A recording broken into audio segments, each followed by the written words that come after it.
Welcome back to Athletic Everyday, day number 193. Quick little update on my experiment for the month of August, where I decided that I was going to go caffeine free and meditate 1 hour every single day. So, a couple of things that I've noticed on the meditation front. I'm noticing that the hour is going by a lot faster now. I mean, I've been doing this for 11 days now, so 11 at the 11th hour of meditation. Those hours are going a lot faster. I'm finding that the time is passing more quickly and I'm able to just sit and be more comfortable with just doing nothing. And I would highly recommend just doing this. Maybe not like every single day for a month, but just try sitting alone doing nothing for an hour and you'll probably come into all of these thoughts and all of these difficult emotions, or even just like you might just be irritable. But I remember hearing a great quote once, and it goes something like this, and I can't remember who attributed this quote. I think it was something like Carl Jung or something like that. It was a psychologist or a philosopher. But he said that man's greatest problem is that he can't sit alone in a room by himself with his own thoughts for an hour. And that is so true. That is so damn true. I think a lot of our greatest problems come from inability to be alone with ourselves. You come into this life all on your own, and you're going to go out of this life all on your own, so you may as well get comfortable in being in the presence of yourself. So I think one of the things that helps you to do that is definitely meditation. Obviously, there's plenty of other things that you can do to improve your relationship with yourself, but I think meditation, when you just have an allotted period of time where you just have no distractions and you just sit and try to just become aware as possible of all of your thoughts. The particular techniques that I do when I meditate, I don't do anything in particular. I just sort of try and focus on or become very highly aware of the thoughts that come across my mind, being aware of the thoughts rather than them just being background noise or the thoughts just rattling around in my head. I try my best to become aware of them, and then once I'm aware of the thought, bring my attention back to my breathing. So the focus of the meditation is my breathing, but it's almost impossible to just focus on your breathing or just focus on being in the present moment for an hour long. I don't even think some of the best meditators in the world can do that. But when you notice that you are thinking, a thought comes across your mind, you'd be like, that's a thought.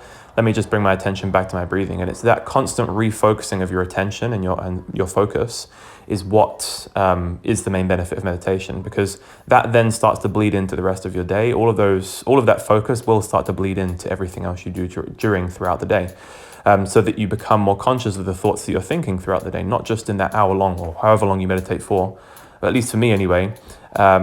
Outside of this hour now, because an hour is a very long time to meditate. The other 23 hours of the day minus another 8 hours for sleeping. So the other, 15 hours a day that I'm awake in consciousness, I'm becoming a lot more aware of the thoughts that I have in my mind. And I also get these much greater stretches of awareness where I don't think I'm actually having any thoughts. I am literally just, I guess you could call it a flow state. I'm in the present moment and I'm just sort of being aware of all of the external sensory things that are going on around me. So I'm listening to the sounds that are going on around me. I'm really focused on the tasks that I'm doing.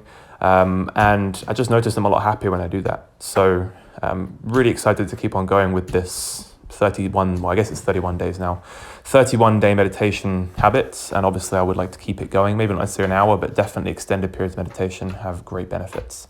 And with regards to the caffeine, I've just noticed two things. One, I sleep a lot more, and two, I just have a lot more energy throughout the day. So for example, today, I worked pretty much about 6 hours doing hard manual labor, like digging and shoveling like dirt, basically, mixing up cement. We're basically building a patio in this woman's garden, and there's a lot of sort of shoveling, picking stuff off the ground, getting up and down off the ground.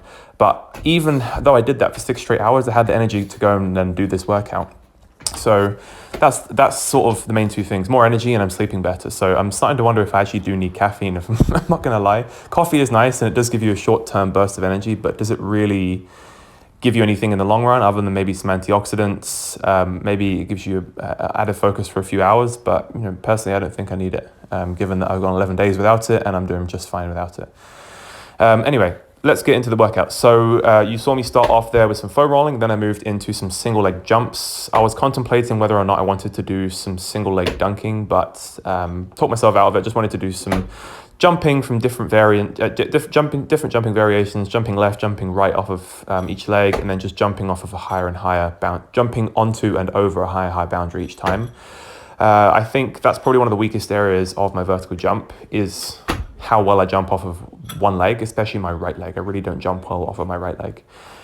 So I figured that, hey, if you get better jumping off of one leg, surely that's going to translate over into two-leg jumping. It's more elastic, so it hopefully will help me to become more elastic when I jump off of two legs. Not sure if the logic applies. Obviously, it's all technique, but I think that coupled with the bounding and the sprinting is definitely going to be some good, high-quality, high-stimulating single-leg plyometric volume. So we'll see how that transitions into my vertical jump when I retest in a couple of days. Plus also the deload. I should have the super compensation coming off that deload that I did for the last 2 days. Anyway, moving on, I did some snatch for the first time in like 4 months, which felt really, really good. I was surprised that I was able to maintain such decent technique. The complex I did was just a hang power snatch and then a hang full snatch. Worked up, just adding on 10 kilos for sets each time. Then I worked up to 80 kilos where I just did hang snatch singles, which I was like amazed that I was able to even get this. Did 3 singles with 80. Form was pretty good. Felt nice to snatch again since I haven't snatched in such a long time. Last set wasn't too bad there. I had a little bit of a bending in the elbow, but all in all, considering I haven't snatched in 4 months, that's pretty good. Then I moved on to some weighted pull-ups. Starting to think that full body every day might actually be a shout because this felt like such a good workout. I was able to just get the most bang for my buck exercises in that I really wanted to. What was this? A set of 8 with 20 kilos, and then that felt quite easy. The 8th rep felt like I'm more in the tank, so I did a set of 8 again with 25 kilos, and that last rep felt like it was nice and stimulating, sort of like an RPE, maybe 8.5 or 9. Just realized I left my weightlifting shoes on for this, so probably I can add on an extra, there's 600 or 700 grams for the weightlifting shoes. So yeah, that's really, really fun workout overall. And then last of all, shamelessly, I decided that I would do some bicep curls. Not really much logic behind these, just sort of to pair them with the pulling of the pull-ups. Did triceps and push-ups yesterday. I guess you could say chest and tries, back and bis, doing the good old-fashioned bodybuilding split. But I'm seriously not going to lie to you. The combination of doing those weighted push-ups yesterday with like a tricep extension afterwards, and then the weighted pull-ups today with the bicep curls afterwards, it's a nice little pairing, and I could sort of cycle that sort of 2 times through in a week with an off day in the middle to like help me recover. So I'm thinking tomorrow I'm going to do some kind of like cardiovascular training, maybe an extended run, some low intensity steady state cardio, maybe some Zone 2 training. Anyway, that's it for me today, guys. Thank you very much for watching, and I'll catch you in the next one.